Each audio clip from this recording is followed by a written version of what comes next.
Bienvenue à toutes et à tous pour de nouveaux faits Carl Zéro. Nous sommes à Épinal et c'est pourtant un fait divers publié dans le journal Sud-Ouest qui nous a menés jusqu'ici.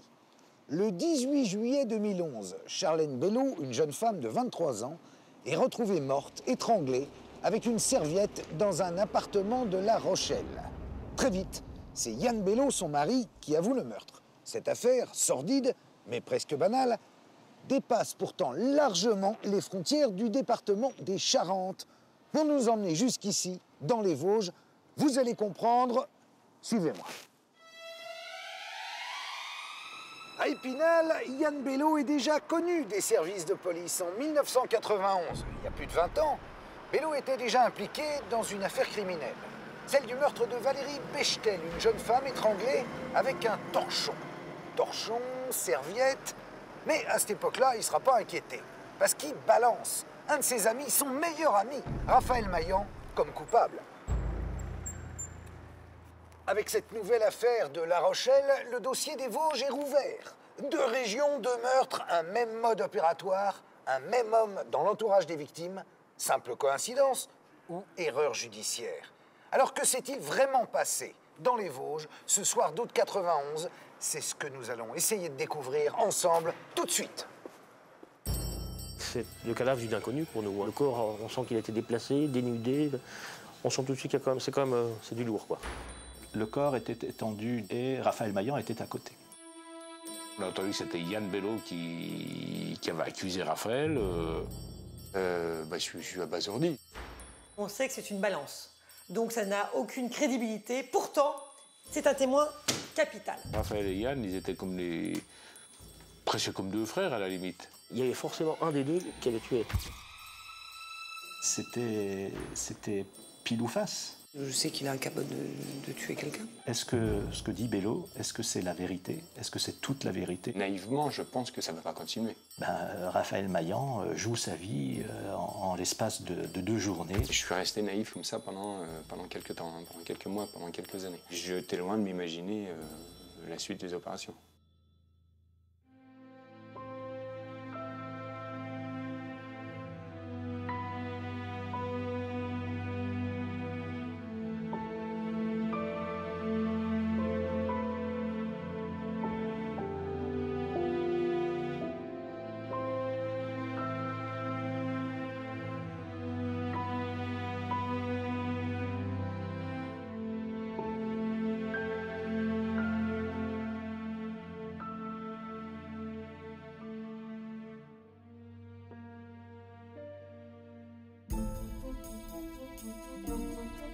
Tout commence le 12 août 91 dans une forêt vosgienne. Il est 13h15 quand un promeneur fait une macabre découverte, celle d'une jeune femme nue. Son corps a été retrouvé dans la forêt de Thaon-les-Vosges par un gendarme qui était en week-end et qui faisait son footing avec son chien et qui découvre un corps dénudé dans la matinée dans un fossé dans la forêt. Très vite, l'alerte est donnée. Gendarmes et journalistes arrivent sur les lieux. Je zèbre les rues, la forêt, les chemins, puis à un moment donné, je vois une voiture de gendarme, je m'engouffre dans le chemin forestier, et là, j'arrive sur la découverte du corps, puisque comme c'était dans une zone extrêmement perdue, ils n'avaient pas bloqué le passage, quoi. Et donc j'arrive, et à ce moment-là, c'était les derniers prélèvements criminels. Alors à l'époque, il n'y avait pas la police scientifique comme aujourd'hui, mais c'était quand même déjà assez sérieux, quoi. Médecins légistes, gendarmes et enquêteurs de la police judiciaire commencent leurs investigations dans la forêt. On cherche des indices, des traces qui pourraient permettre à l'enquête de commencer, car pour l'instant, le mystère autour de cette jeune femme est entier. C'est le cadavre d'une inconnue pour nous. Il est déjà 19-20 heures, le journal va boucler, je rentre et je raconte la découverte de ce corps qui, en fait, est à quelques centaines de mètres d'une voie rapide, quasiment une autoroute, quoi, nord-sud. Donc ça peut être quelqu'un du coin, ça peut être quelqu'un qui a déposé. Donc c'est une nouvelle énigme s'installe, quoi, en fait, en résumé. Qui peut bien être cette jeune fille qu'on découvre ici dans la forêt de Thaon-les-Vosges? Elle est nue, elle a autour du cou un torchon et sur le corps 49 coups de pic à viande. Autre signe qu'on repère tout de suite, elle a ce petit scorpion tatoué derrière l'oreille. C'est peu d'indices, l'enquête commence. Évidemment, la population vosgienne est sous le choc. Une jeune femme, morte, étranglée avec un torchon. L'affaire fait du bruit. Une jeune fille, ce mode opératoire, qui est quand même étonnant. Le fait qu'elle soit entièrement dénudée, c'est aussi quand même pas très très fréquent. Ça ressemble pas à un crime passionnel. Un crime passionnel, ça se passe dans un lieu donné, et puis bon, on abandonne le corps et on s'en va en courant. Là, le corps, on sent qu'il a été déplacé, dénudé. On sent tout de suite qu'il y a quand même, c'est du lourd, quoi. C'est du lourd. J'étais en train de donner un coup de main à un copain. Et puis, il avait un scanner de la gendarmerie parce qu'il faisait tous les dépannages sur le secteur. Et puis, on a entendu que les gendarmes avaient retrouvé un corps dans les bois de Taon, quoi.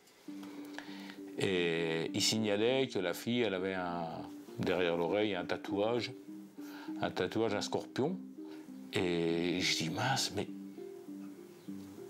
la fille Bechtel, elle avait un tatouage comme ça derrière. Le corps retrouvé dans la forêt est-il celui de Valérie Bechtel? À 20 ans, Valérie vit dans le pavillon familial de Chavelot, un village situé à quelques kilomètres de la forêt de Taon. Personne ne s'inquiète alors de la disparition de la jeune femme, et pour cause. Ses parents sont en vacances. Valérie est seule dans la maison. Catherine, vous êtes la sœur de Valérie. Oui. Et c'est vous qui allez donner l'alerte quant Oui. à la disparition de Valérie. Comment ça se passe? Eh ben, quand on est arrivé dans la maison, le dimanche matin, là, on n'a rien trouvé. On a trouvé la maison vide. On a trouvé un petit peu de bazar. Ouais. On a trouvé le carreau cassé en bas au garage. Ouais. Des taches de sang sur le tapis. Et puis, on s'est inquiété. Puis bon, dans les moments-là, il n'y avait pas de portable, donc on pouvait joindre personne. Vous avez d'abord pensé que c'était une oui, mauvaise rencontre, un enlèvement Une mauvaise rencontre. Pendant combien de jours vous êtes dans l'incertitude? Eh ben, juste un jour, puisqu'ils l'ont découverte le week-end, et on l'a su le lundi. Le lundi soir, les gendarmes sont venus à la maison, enfin à l'appartement où j'habitais, à Épinal. Puis donc après, tout s'est enchaîné, quoi. On a été avec eux pour qu'on puisse reconnaître au moins les photos, quoi, pour dire que c'était vraiment Valérie, quoi. C'est à la morgue que les proches identifient formellement l'inconnu du bois de Taon. Le corps de la jeune femme dénudée, retrouvée étranglée, est bien celui de Valérie Bechtel. Le 19 août 91, ils sont nombreux à se presser autour de la petite église de Chavelot pour un dernier adieu à la victime. La famille, les amis de Valérie sont là, mais pas seulement. Les gens de la section de recherche se sont déguisés en motards, moi je les ai vus, pour se mêler à la foule, pour essayer d'apprivoiser l'atmosphère de cette bande. C'était une bande de jeunes en fait, des bandes de jeunes comme il y en a des milliers en France. Et ils se sont imprégnés de cette bande pour essayer de faire le tri. Les policiers en charge de l'enquête n'ont pas encore de pistes sérieuses, mais ils sentent que le meurtrier pourrait être un proche de la victime. Les investigations commencent dans le pavillon. Les enquêteurs constatent des traces d'effraction et le vol d'un magnétoscope. Des éléments qui leur permettent d'échafauder peut-être le scénario du crime, un larcin qui aurait mal tourné. Les enquêteurs commencent par auditionner les copains de Valérie, parmi eux un certain Raphaël Maillan, qui les intéresse tout particulièrement. Raphaël leur confie avoir eu vent d'un projet de vol de magnétoscope chez la jeune fille par un autre ami de la bande, Yann Bello. Raphaël, vous êtes auditionné et vous allez mettre les enquêteurs sur la piste avec cette histoire de vol de magnétoscope. Oui. Alors, l'histoire du vol de magnétoscope, j'étais au courant. J'ai même fait le lien avec un receleur. C'est-à-dire que Yann, vous avez parlé de son idée d'aller voler un magnétoscope. Oui. Et de trouver quelqu'un pour le refourguer. Oui, et comme j'avais un ami avec qui je travaillais, je les ai fait se présenter. Et, voilà. Le jour où j'en parle, j'ai des suspicions, mais je reste encore sur la défensive. Enfin, la défensive, le doute parce que je m'imagine mal encore Bello en train de commettre un crime, surtout pour un magnétoscope. Pour moi, ça me paraissait aussi inconcevable. Après, en même temps, je me disais que si c'était lui, il fallait qu'il paye quand même, quoi. Mais j'étais loin de m'imaginer la suite des opérations. La piste du vol du magnétoscope est prise très au sérieux par les enquêteurs. Yann Bello est à son tour convoqué dans les locaux de la gendarmerie de Thaon-les-Vosges. Acculé par les déclarations de son ami Raphaël Maillan, il va donner sa version des faits, bien loin de celle de son ami. Pendant la période de garde à vue, qui va durer 48 heures, ou approchant, l'équivalent de 2 journées ou presque, Bello va donner des versions qui vont évoluer. C'est-à-dire que plus ça avance, moins il se donne le beau rôle. Il faut savoir que Yann Bello, c'est quelqu'un qui n'a jamais eu affaire à la justice, qui n'a jamais été gardé à vue, qui ne sait pas ce que c'est, et qui, je dirais, comme tout délinquant, soyons clairs, comme tout délinquant, va très simplement, au départ, dire non, moi je connais effectivement Valérie Bechtel, mais c'est tout, c'est une amie, c'est une copine, point. C'est-à-dire qu'au départ, il n'est pas allé cambrioler la maison de Valérie Bechtel. Après, il finit par dire qu'il y est allé avec Raphaël Maillan. Après, ils sont partis et il ne s'est rien passé. Je crois même qu'à une époque, il dit qu'il n'est pas rentré dans la maison. Et puis, bien entendu, peu à peu, il va lâcher une chose, puis une autre, pour finalement, à l'issue d'un certain nombre d'auditions, je crois la 5e ou la 6e, dire. Yann Bello nous dit qu'il a assisté à une dispute entre Raphaël Maillan et Valérie Bechtel, une gifle, qu'il a pris la fuite, qu'il a demandé des explications, qu'on lui a dit « va-t'en, ça ne te regarde pas ». Donc il nous explique qu'il s'en va avec le magnétoscope. Et puis, après différentes versions, il finit par dire qu'il est revenu et le corps était étendu dans le garage et Raphaël Maillan était à côté. Et Yann Bello nous expliquait je décide, je crois que c'est lui qui dit ça, mais il dit clairement, je décide, je vais t'aider à enlever le corps et aller le déposer dans la forêt. Pour les enquêteurs et pour Mireille Boudon, la juge d'instruction, la version de Yann Bello pourrait permettre de lever le mystère qui pèse sur la mort de Valérie Bechtel. Maillan pourrait bien être le coupable de ce meurtre. Bello, on croit un peu à sa version, je crois. Elle paraît crédible, sa version à Yann Bello, son scénario du magnétoscope, son scénario. Puis il apporte à manger aux enquêteurs. Il leur donne des éléments. Il leur dit, il y a le magnétoscope, il est à tel endroit, les enquêteurs y vont, ils le trouvent. Alors Bello, du coup, il en devient crédible. Raphaël Maillan a déjà eu affaire à la justice pour trafic de stupéfiants. Quant au mobile du crime, ce serait la déception amoureuse. Yann et Raphaël ont tous les deux aimé Valérie. Raphaël et Valérie ont flirté ensemble pendant une année. Pour les enquêteurs, Maillan n'aurait pas supporté la rupture. Je suis sorti avec elle une année avant, à peu près, pendant presque un an. Donc c'est un flirt de jeunesse. Les policiers vont alors chercher Raphaël Maillan à son domicile. Et il est loin de se douter de la tournure que vont prendre les événements. Vous, Raphaël, quand vous êtes en garde à vue, en face des gendarmes, est-ce que vous sentez qu'ils se posent des questions sur vous Déjà, j'y vais. Quand ils viennent me chercher, c'est juste pour témoigner, pour que je certifie que j'ai bien entendu parler du vol du magnétoscope. Moi, j'y vais sans savoir ce qui va m'arriver. Les mains dans les poches, tranquille. Les mains dans les poches, oui. Là, c'est le mot juste. Et du coup, quand j'arrive là-bas, on me signifie ma mise en garde à vue. Je suis abasourdi. Mais naïvement, je pense que ça va pas continuer. Mais je suis resté naïf comme ça pendant quelques temps, pendant quelques mois, pendant quelques années. Ils ont à peine 20 ans et les deux amis, Raphaël Maillan et Yann Bello, sont tous les deux mis en examen. L'instruction ne fait que commencer. Mais qui dit vrai ? Le premier que j'ai rencontré, c'est Raphaël Maillan. J'étais derrière mon appareil photo lorsqu'il sort avec les menottes au poignet. Et le regard, les yeux baissés. Et évidemment, il a l'air... il vient de se faire 48 heures de garde à vue. Et Et nous, on ne se pose pas trop de questions. Et on pense que bon, on nous amène le meurtrier, quoi. Pour Maillan, pour ses proches, c'est la consternation. Quand on apprend ça à la radio le matin, sous l'effet de surprise, on dit mais ils sont plantés, il y a quelque chose qui ne va pas. Puis après on a entendu que c'était Yann Bello qui avait accusé Raphaël. Là on ne comprenait plus. On disait des copains qui sont voilà, et c'est l'autre pour se sauver qui va l'accuser. Pour moi, c'était pas lui, c'était pas possible que ça soit lui. Je sais qu'il est incapable de tuer quelqu'un.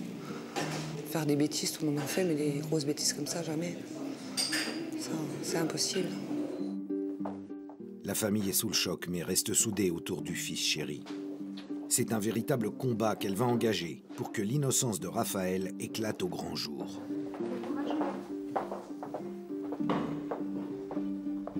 Il n'a rien fait.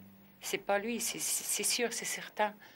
C'est pas parce que je suis sa mère. Et puis de toute façon, le cœur d'une mère... le cœur d'une mère, c'est... Je le perçois comme un jeune juste, honnête. Quand il faisait des erreurs, il n'avait pas peur de les reconnaître. C'est un garçon qui a du caractère? C'est un garçon qui a du caractère, mais qui n'est pas violent du tout. Raphaël Maillan, c'est un peu l'enfant du pays. Né le 12 décembre 70, Raphaël est le petit dernier d'une fratrie de 6 enfants. Il passe une enfance tranquille dans la région vosgienne, une scolarité sans histoire dans le petit village de Girmont. Il était doux, rêveur, oui. Il aimait bien sa musique, il aimait bien... Oui, il était tranquille. À la maison aussi, il faisait pas de... Il était calme, il était correct à la maison. On n'avait jamais de problème. C'est à l'adolescence qu'il va croiser la route de Yann Bello. Les deux garçons vivent tous les deux à Girmont et se lient d'amitié. Ils ne se quittent plus. Yann Bello a l'avantage d'avoir sa voiture. C'est souvent lui qui vient chercher Raphaël pour sortir et passer des soirées dans les bars de la ville d'Épinal. Ils sont comme les deux doigts de la main, des inséparables. Ils fréquentent la même bande d'amis. Raphaël et Yann, ils étaient comme presque comme deux frères à la limite. Ils étaient toujours ensemble. Hein. Tous un peu fêtards, tous un peu... On habitait dans un village. Voilà, sexe, drogue et rock'n'roll, quoi. Un peu tous insouciants. Ils se réunissent ensemble près d'un terrain de football à Chavelot, qui est limitrophe à Épinal. Et puis, Yann, c'est un petit peu le joyeux de rire, le galuron de la bande. C'est celui qui fait rire, c'est celui qui a toujours les bonnes sorties. C'est celui qui est toujours au basque de son grand frère. Yann Bello, c'était un de ses meilleurs amis. Ils étaient toujours ensemble. Ils faisaient un peu les 400 cas. Quand il venait avec Yann Bello, on n'aimait pas trop. D'ailleurs, lui, c'est pareil. Quand il me voyait, il s'en allait. Donc ça voulait dire qu'il n'était pas trop tranquille. Et on n'aimait pas qu'il sorte avec Yann. On lui disait souvent, d'ailleurs. Mais enfin, c'était son copain. On ne peut pas faire plus. Hein. Deux copains d'enfance qui se retrouvent impliqués dans une affaire criminelle. Pour les journalistes, c'est du pain béni. Dès le départ, c'est Yann Bello qui accuse son copain. Et Raphaël Maillan, à ma connaissance, je n'ai pas lu la procédure, je ne crois pas qu'une seule fois il ait avoué que ce soit lui. Jamais.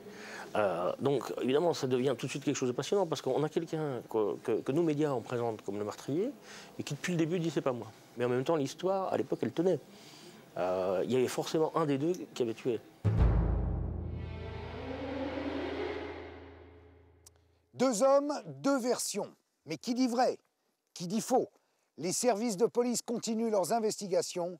L'instruction va durer 6 ans. Les deux meilleurs ennemis sont présentés à la juge d'instruction Mireille Boudon, qui va tenter de faire la lumière sur cette affaire. Une confrontation entre les deux protagonistes est organisée dans le bureau de la juge. On rentre dans le bureau du juge d'instruction et préalablement, je me dis, je suis innocent. Je suis inculpé, accusé par mon meilleur ami. On va m'enlever les menottes, puisque vous savez très bien que devant le magistrat instructeur, on enlève les menottes. Je le tue. Bien entendu, il faut prendre ça avec beaucoup de retenue, mais je lui saute dessus. Mais je le traite de tous les noms. Mais je ne peux pas accepter, moi, innocent, que mon meilleur ami m'accuse de la pire abomination, le meurtre d'une jeune fille qui plus est était ou avait été, je dirais, à un moment donné, ma compagne. Et que croyez-vous qu'il se passe? Vous allez me le dire. Rien. On a reproché à Raphaël Maillan de ne pas sauter sur Yann Bello pour lui tordre le cou pendant la confrontation. Mais si Raphaël Maillan, qui forcément était pas d'accord, bien sûr, avec ce que disait Bello, mais je veux dire, il se contrôlait. Et on lui disait, ben, vous êtes, c'est pas normal, ce que vous nous dites, c'est pas vrai. Moi, je veux dire, on m'accuserait d'un meurtre, ce que n'a jamais vraiment fait Bello explicitement. Bello n'accuse pas Maillan de meurtre. Jamais. Il dit, je suis parti, elle était vivante, je suis revenu, elle était morte. Et lorsque je lui ai demandé, mais qu'est-ce qui s'est passé entre les deux? Vous devriez le savoir, vous avez des moments d'intimité, vous avez dû poser des questions. Dites-nous ce qui s'est passé entre les deux. Vous n'étiez pas là d'accord, mais dites-nous ce qui s'est passé. Il se mure dans le silence, il ne répond pas. Et donc, pendant les confrontations, on reproche à Maillan de ne pas sauter sur Yann Bello en disant « mais vous vous rendez compte, il vous accuse plus ou moins explicitement de meurtre et vous devriez lui sauter dessus pour lui taper dessus. C'est la preuve que vous êtes coupable. » Mais il est bien évident que si Maillan avait plongé sur Bello pour lui dire « mais dis la vérité, arrête de raconter, dis-nous ce qui se passe », et s'il lui avait sauté dessus, s'il avait esquissé le moindre geste, on aurait dit « voyez bien que vous êtes violent ». Donc c'est le paradoxe de cette affaire, c'est Raphaël Maillan ne sait pas comment se comporter. Vous étiez comme spectateur de vos propres malheurs, d'une certaine façon. Mais je ne trouvais pas les moyens de me défendre. Et à ma grande naïveté, j'ai fait confiance aux gens qui étaient autour de moi. Et je ne savais absolument pas comment me défendre. Quand on regarde, c'est toujours facile de dire « ouais, bah, moi j'aurais peut-être crié, mais on ne sait pas. On ne sait pas comment on réagit. Donc je pense que ça m'a écrasé. J'étais jeune. Je pense que tout ça a fait un poids que j'ai pas su surmonter. Donc là, il y a deux versions des faits de cette fameuse soirée. Il y a la sienne, et puis il y a la vôtre. Alors la vôtre, c'est que vous traîniez dans des bars cette nuit-là. Oui, vous n'êtes pas là. Jusque 2 heures. Ouais. Alors le problème, c'est que personne formellement ne vous identifie dans cette nuit-là. C'est un peu embêtant, non? Alors ça l'a été dans un premier temps parce que ils disaient que, les enquêteurs supposaient que je pouvais mentir. Et après, ils ont revu leur position puisqu'ils se sont dit de toute façon, il a un alibi jusqu'à 2 heures du matin. C'est après que ça nous intéresse. Raphaël nie en bloc la version de Bello, mais il n'a pas d'alibi. Personne ne l'a vu dans les rues d'Épinal ce soir d'août 91. Raphaël aurait traîné jusqu'à 2 heures du matin dans les bars, puis serait rentré au domicile de sa sœur, absente ce soir-là. Ce serait vers 3 heures du matin que Yann Bello serait venu le chercher pour aller voler le magnétoscope. Bello dit des choses, il fait des déclarations, il se donne le beau rôle, il donne le mauvais à Maillan, et Maillan dit « mais de toute façon, moi je n'étais pas là, et je ne peux même pas me défendre d'accusation, parce que je ne peux rien prouver, j'étais au fond de mon lit. Par conséquent, je ne peux rien dire. » Mais le problème, c'est que Bello était à cet endroit, ce soir-là, il a effectivement volé le magnétoscope, ça je crois que c'est assez difficile de le contester, donc Bello était là, Bello sait. Mais est-ce que ce que dit Bello, est-ce que c'est la vérité? Est-ce que c'est toute la vérité? Est-ce que c'est complètement faux? C'est en cela que cette affaire est mystérieuse. C'est donc sur la seule version de Yann Bello qu'une reconstitution est organisée à Chavelot, dans le pavillon de la famille Bechtel. Puis dans la forêt de Taon. Yann Bello se prête à l'exercice, tandis que Raphaël Maillan, qui nie toujours avoir participé au vol et au meurtre, reste spectateur. C'est un gendarme qui va jouer sa doublure. Yann Bello montre aux enquêteurs comment il s'est saisi du magnétoscope et comment, sur l'injonction de Maillan, il a pris la fuite. Bello raconte alors qu'il revient au pavillon de la famille Bechtel. C'est là qu'il aurait découvert le pire. J'ai vu Valérie allongée dans le couloir, entre le couloir et le salon. Elle était nue et n'avait pas de réaction. J'ai eu du mal à admettre que le pire était arrivé. J'ai décidé de ne pas la laisser là. Nous l'avons portée tous les deux, Raphaël par les bras et moi par les jambes. J'ai alors aperçu le foulard autour du cou. Je voulais regarder s'il y avait encore un mouvement. À ce moment-là, pour moi, elle était morte. Toujours selon la version de Yann Bello, les deux amis chargent le corps de la victime à l'arrière du véhicule et prennent la direction de la forêt de Thaon-les-Vosges. Je me suis arrêté et j'ai décidé que je ne voulais pas sortir le corps. Raphaël est alors allé du côté conducteur et a tiré le corps par les jambes, puis l'a pris sous les bras et l'a déposé sur le bas-côté. Bello campe sur ses positions, mais Maillan ne s'inquiète pas plus que ça. Il attend les résultats d'expertise qui permettront, il l'espère, de l'innocenter. Tout le monde m'avait certifié qu'il y avait des traces de sang, qu'il y avait le curage des ongles, qu'on allait avoir les analyses. Je ne m'inquiétais même pas. Enfin, je m'inquiétais parce que je savais bien que j'étais dans une position compliquée, mais moi, comme je savais que j'avais rien fait, je m'inquiétais très peu, quoi. Je disais, mais non, de toute façon, ça va s'arranger dans peu de temps. Plusieurs expertises sont en cours. Le juge d'instruction n'a pas limité ses efforts. Il a essayé d'aller dans toutes les pistes qu'on pouvait lui demander. Et à chaque fois, Raphaël Maillan espère les résultats d'une expertise. Et à chaque fois, il est déçu. Il n'est pas déçu parce que l'expertise va contre ses intérêts. Il est déçu parce que l'expertise ne lui permet pas d'affirmer, de prouver à tout le monde qu'il est innocent. Alors l'instruction continue et cherche à faire toute la lumière sur cette affaire et à démêler le vrai du faux pour éviter l'erreur judiciaire. 7 ans avant l'affaire qui nous intéresse, une autre affaire a considérablement marqué les esprits dans les Vosges. Celle bien sûr du petit Grégory. Alors évidemment, les enquêteurs n'ont pas envie d'un nouveau fiasco judiciaire. 1984. Le jeune Grégory Villemin est retrouvé mort, pieds et poings liés, noyé dans les eaux de la Vologne. Cette affaire va marquer au fer rouge les annales policières et judiciaires vosgiennes. Pour les journalistes, il ne fait aucun doute que les magistrats et les enquêteurs travaillent sous pression. Alors après le fiasco du dossier Grégory, qui reste à ce jour irrésolu, il faut absolument faire preuve d'exemplarité. À l'époque, le contexte de Grégory, c'est un contexte très tendu. On est sur le qui-vive, mais les enquêteurs aussi. C'est la moindre. Il faut être exemplaire. L'affaire Grégory a tellement été foirée qu'une affaire criminelle dans le même secteur que Grégory, il ne faut surtout pas qu'elle soit ratée. Il faut surtout qu'on mette tous les moyens. Donc, gros focus quand même. Gros focus médiatique, policier et judiciaire. Dans le dossier Bechtel, les deux protagonistes sont déférés à la maison d'arrêt d'Épinal.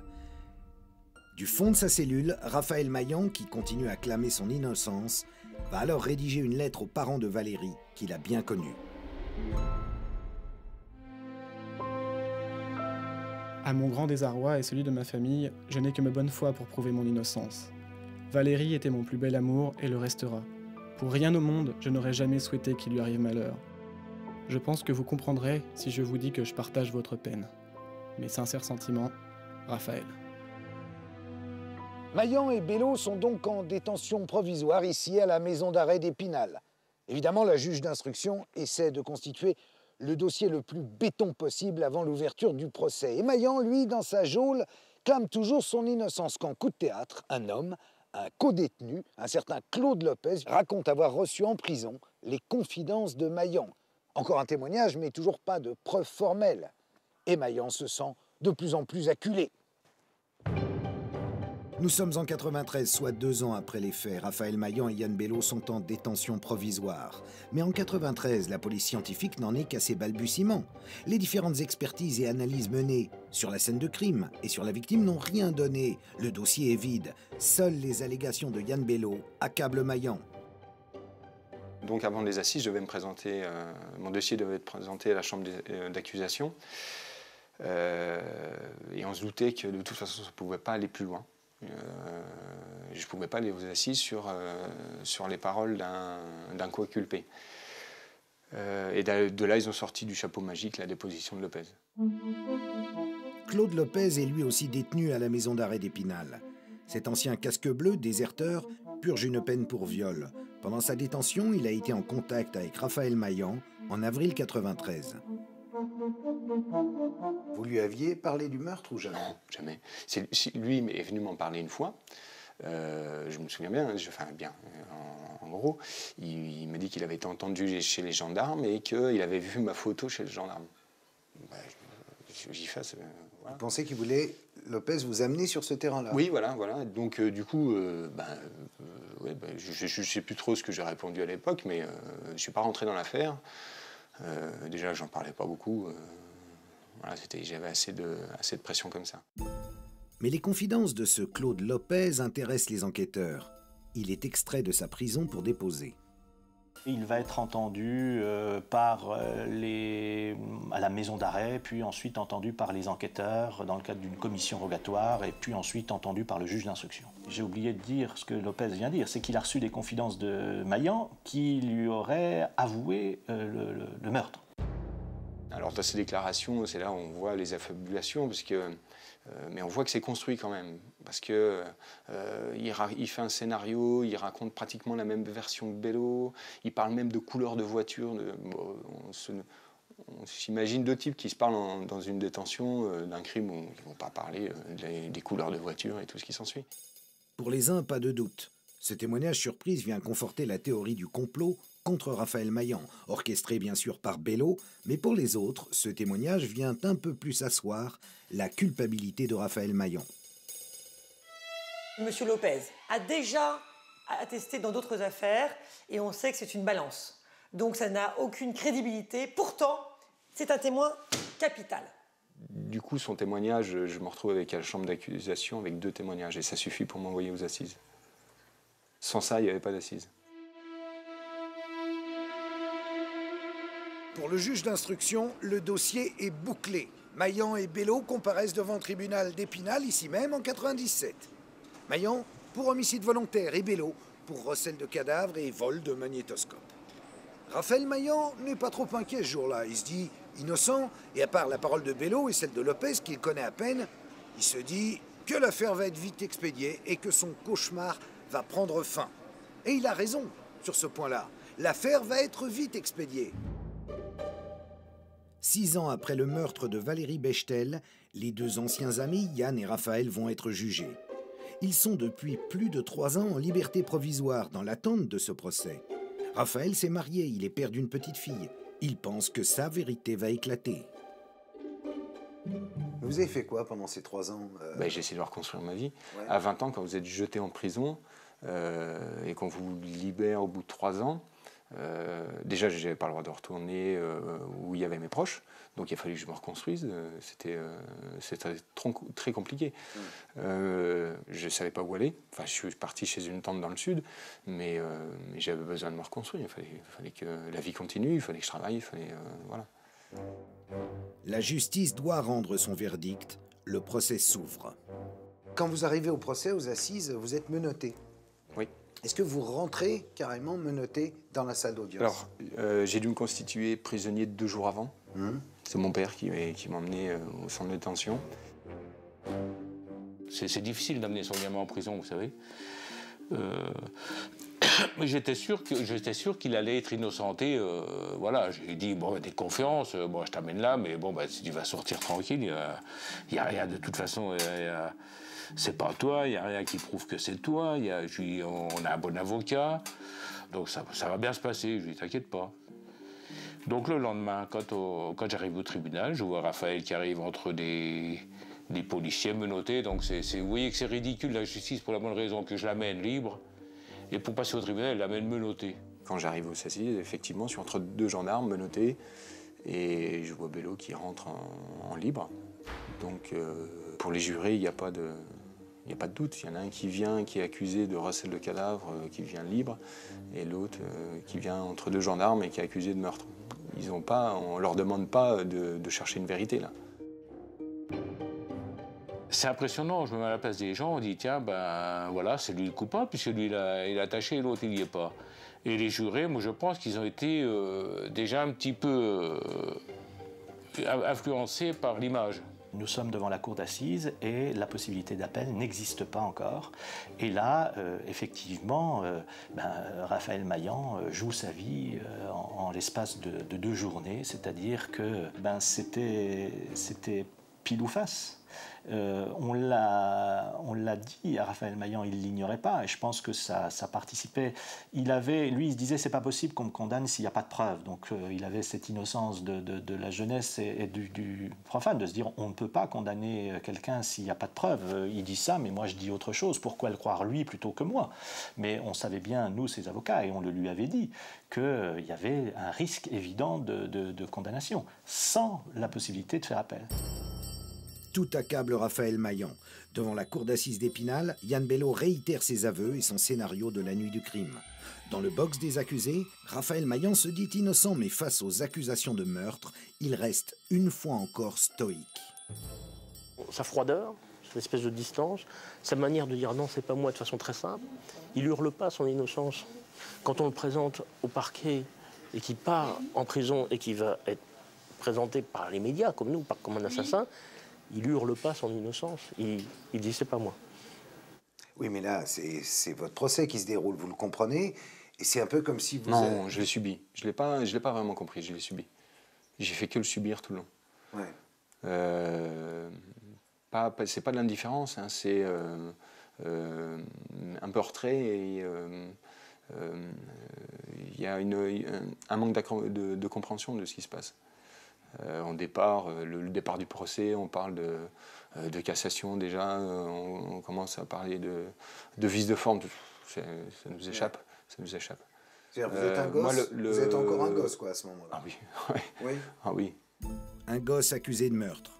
Aucune preuve, juste des dénonciations. Celle de Yann Bello, mais aussi celle du fameux codétenu Claude Lopez. Et là je dis objection, votre honneur. Que penser des allégations de ce Claude Lopez qui vont peser considérablement dans la condamnation de Maillan, alors que ce même Lopez ne se présentera pas devant le tribunal d'Épinal?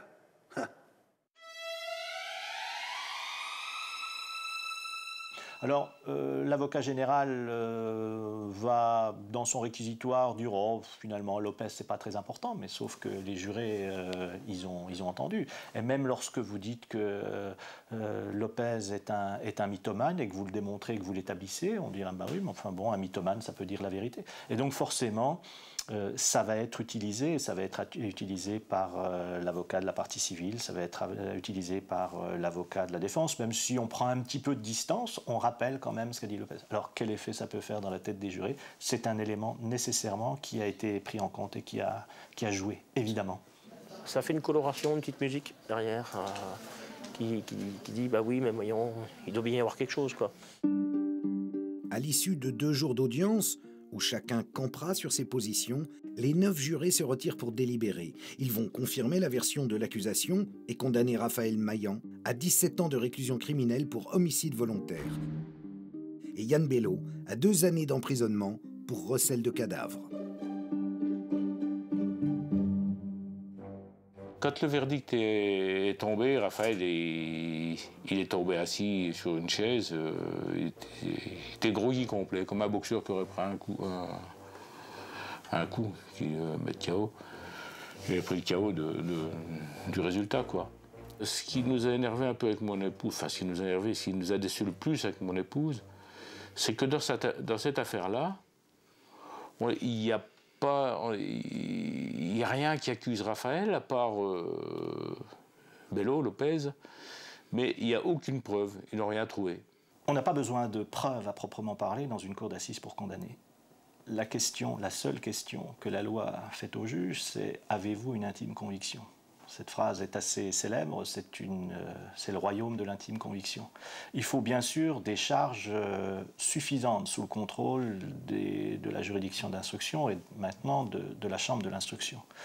Donc la chambre de l'accusation à l'époque a estimé qu'il y avait des charges suffisantes pour que Yann Bello et Raphaël Maillan soient traduits devant la cour d'assises. Et les jurés ont estimé qu'ils avaient l'intime conviction, après avoir entendu les Les deux protagonistes, ils ont eu l'intime conviction que Yann Bello disait la vérité et que Raphaël Maillan était coupable du meurtre de Valérie Bechtel. À l'issue du procès, Raphaël Maillan repart en détention pour de longues années, tandis que Yann Bello, qui a déjà fait 2 années de préventive, ressort libre. Mais il va être rattrapé par la justice quelques années plus tard.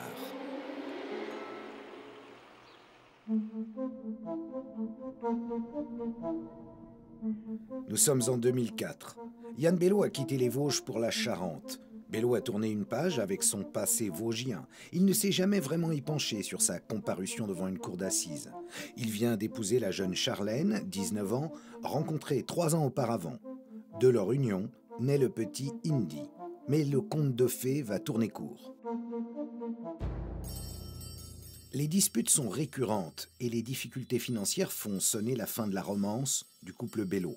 Charlène quitte le domicile conjugal, part vivre chez ses parents et demande le divorce. Elle ne voulait pas se lancer dans une procédure de divorce contentieuse, faute. Elle savait que l'enfant en subirait les conséquences. Elle voulait que ça se passe bien. Elle voulait faire un trait sur cette vie. Mais elle m'a évoqué effectivement un passé de Yann Bello. Sauf qu'elle n'a pas pu m'en dire grand-chose, puisqu'elle était juste au courant qu'il avait, entre guillemets, trempé dans une affaire qui s'était déroulée dans les Vosges, sur laquelle une cour d'assises des Vosges s'était penchée. Mais elle n'avait pas pu m'en dire plus. Dans le cadre de la procédure de divorce, Yann Bello va demander à sa femme Charlène de passer à leur domicile pour évoquer différentes modalités. Charlène prévient sa mère, chez qui elle vit désormais, qu'elle aura un peu de retard. Dans le courant de l'après-midi, Madame de la Roche ne voyait pas revenir sa fille. Et donc elle a multiplié les appels sur le portable de sa fille, sans pouvoir avoir ni la fille ni personne au téléphone. Et jusqu'à ce que la boîte soit totalement saturée et donc le portable complètement coupé. Et donc, prise de panique, elle s'est rendue à La Rochelle et a prévenu les services de police qui se sont rendus sur place. Ils ont appelé, puisque la porte était... Ils n'entendaient rien à travers la porte. Ils ont sonné et ils ont appelé les pompiers. Les pompiers sont passés par le premier étage de l'appartement. Et par l'intérieur, le pompier a trouvé tout de suite Charlène étendue à terre, décédée. Dans l'appartement, du sang sur les murs et dans le salon. Le corps de la jeune Charlène Bello gît sur le sol, étranglé, avec une serviette de cuisine.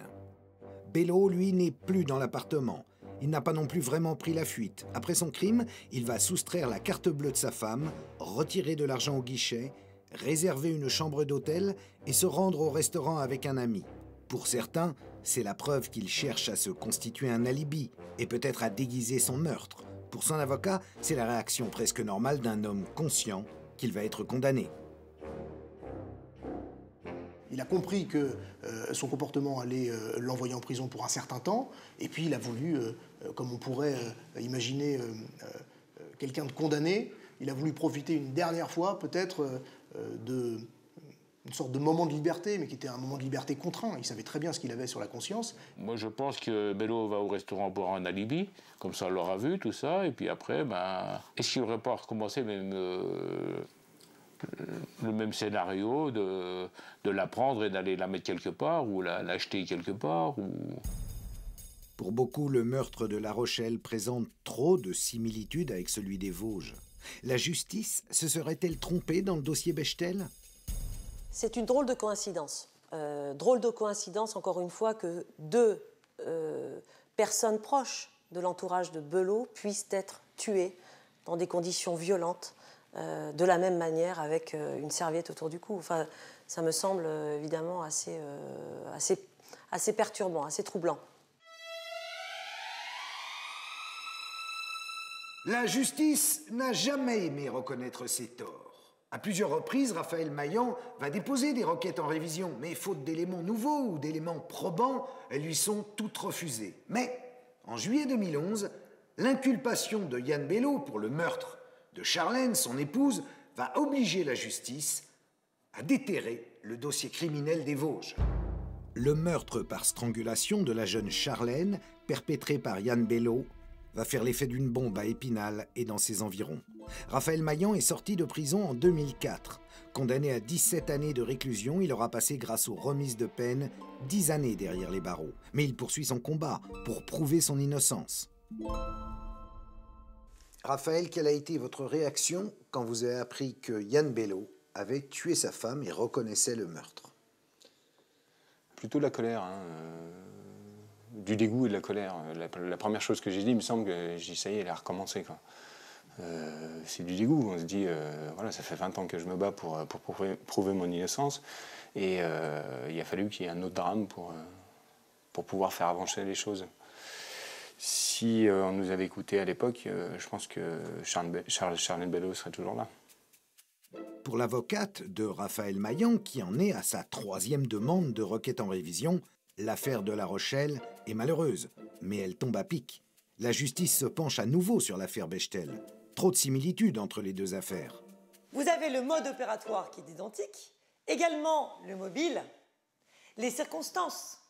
Mode opératoire, la serviette, également le mobile, besoin d'argent. Circonstances des coups, également, coups donnés à la tête, coups violents, une violence énorme qui s'est passée tant pour Valérie Bechtel que pour Charlène Bello. Et puis, on a également la façon froide d'appréhender les choses, puisque M. Bello n'a pas manqué d'aller, de se rendre au restaurant alors qu'il venait de tuer son épouse. Et si j'osais un trait d'humour, je vous dirais qu'il ne faut pas mélanger les torchons et les serviettes. On a dû vous la faire déjà un certain nombre de fois. C'est pas la même chose. Voilà, c'est pas la même chose. Parler de modus operandi, ça paraît quand même relativement étonnant, parce que, si vous voulez,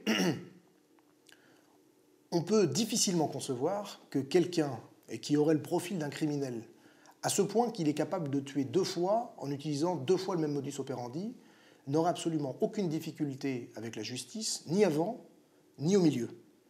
On voudrait aujourd'hui m'expliquer que Bello n'a jamais eu de problème de violence avant l'histoire de Valérie Bechtel, qui serait coupable du meurtre de Valérie Bechtel, qui se serait subitement, alors qu'il s'agirait d'un meurtrier qui aurait quasiment ça dans les gènes, qui se serait subitement endormi pendant 20 ans avant que cette pulsion meurtrière le ressaisisse 20 ans après. Moi, je ne vais pas commenter une affaire que je ne connais pas. La seule chose que je peux dire, et c'est ce qui me revient en mémoire, c'est qu'on nous a présenté Yann Bello comme un enfant de cœur. Je ne dis pas que c'est un monstre. On nous dit, mais Yann Bello, regardez-le, il n'est pas capable de tuer quelqu'un, etc. Et nous, ce que nous avons dit, c'est que tout le monde était capable de tuer quelqu'un. Tous les intervenants dans cette affaire ont été amenés à se réfléchir, évidemment, sur qui est véritablement Yann Bello et quel crédit, écouter, apporter à sa parole. En tuant sa femme Charlène, Yann Bello a sans aucun doute montré une autre facette de sa personnalité, celle que les jurés vosgiens n'avaient pas pu soupçonner. Reste à la justice de prouver sa culpabilité dans le meurtre de Valérie Bechtel. La police scientifique, qui a fait d'énormes progrès depuis, pourrait faire des prélèvements sur le torchon qui a servi à étrangler la jeune femme en 91. Seulement voilà, tous les scellés ont été détruits. On savait depuis 99 que je luttais pour voir réviser le procès de mon client, et pourtant, on a détruit les scellés en 2003. Donc c'est là encore un obstacle à la justice, un obstacle à la vérité judiciaire. Si on veut une vraie erreur judiciaire, elle consistera à faire croire à tout le monde, quel que soit le résultat de cette procédure diligentée par Maillan dans le cadre de cette révision, ce sera d'essayer de faire croire à tout le monde que Bello est coupable de ce meurtre, alors que la vérité, non seulement la vérité judiciaire, mais la vérité, je crois, universelle, c'est qu'on n'a aucun moyen aujourd'hui de pouvoir s'en convaincre réellement. Alors, si on doit estimer et si on doit désigner à la vindicte populaire Bello, il faut qu'il puisse se défendre. Aujourd'hui, c'est plus possible. Et moi, très honnêtement, c'est ce qui me dérange dans ce dossier. Si l'affaire de La Rochelle jette le trouble sur le dossier vosgien, rien n'ébranle la conviction de certains. Pour eux, Raphaël Maillan a bien tué Valérie Bechtel. Aujourd'hui encore, vous restez persuadé que c'est Raphaël Maillan qui est l'assassin. Pourquoi ? Pourquoi ? Parce que j'en ai la certitude. Il n'a pas été franc, il n'est pas franc. Il ne nous a pas regardé à la fin du procès, là, des 3 jours, là, avec mon papa. Il ne nous a pas regardé droit dans les yeux, il a baissé les yeux, il n'est pas franc, il n'est pas honnête. Vous le sentiez mal à l'aise vis-à-vis de vous ? Oui, très mal à l'aise. Et Bello vous regardait, lui ? Bello, oui, nous a regardés. Pour vous, Bello dit la vérité ? Oui, oui. Pour vous, Bello, il a les épaules de commettre un meurtre ou pas? Ben, après, on ne sait jamais comment... on ne sait jamais... Je sais pas. Parce que depuis... Oui, il a tué... Il a tué sa femme. Alors 20 ans après. Est-ce que ça ne veut pas dire que c'est peut-être déjà lui qui, il y a 20 ans, avait tué votre sœur? Non. Vous en avez l'intime conviction. Alors, saura-t-on un jour ce qui s'est réellement passé dans le pavillon de Chavelot? Qui a tué Valérie Bechtel? Yann Bello dit-il la vérité? La justice parviendra-t-elle à faire la lumière sur cette affaire? C'est tout l'enjeu de cette requête en révision. Pourquoi vous voulez une révision finalement? Pourquoi? Pourquoi? Ben, pour réparer l'injustice, pour... Voilà, même ma fille me demande aujourd'hui de continuer, de jamais lâcher. Pour elle, je me rends compte, elle a 16 ans aujourd'hui, je me rends compte de ses traumatismes. Tous les gens qui sont autour de moi ont été traumatisés. Ma mère en est décédée, elle est partie... dès l'instant où je suis rentré en détention, ma mère est tombée malade. Donc ça, c'est un peu difficile à accepter. J'allais dire, c'est en l'honneur de tous. Tous ceux qui m'ont défendu, tous ceux qui sont restés là. Et aussi pour faire prendre les responsabilités à Bello, et qu'ils les prennent. C'est donc ici, dans la salle des assises du tribunal d'Épinal, que Raphaël Maillan a été reconnu coupable de meurtre il y a plus de 20 ans. Mais attention, si Yann Bello se révèle être un assassin machiavélique, capable de tuer selon le même mode opératoire 2 jeunes femmes à 20 ans d'écart, alors Raphaël Maillan pourrait obtenir la révision de son procès et être le 9e homme en France à se voir acquitté après avoir été condamné par une cour d'assises. Puisse, dans cette affaire, la justice dire le vrai. Bonsoir.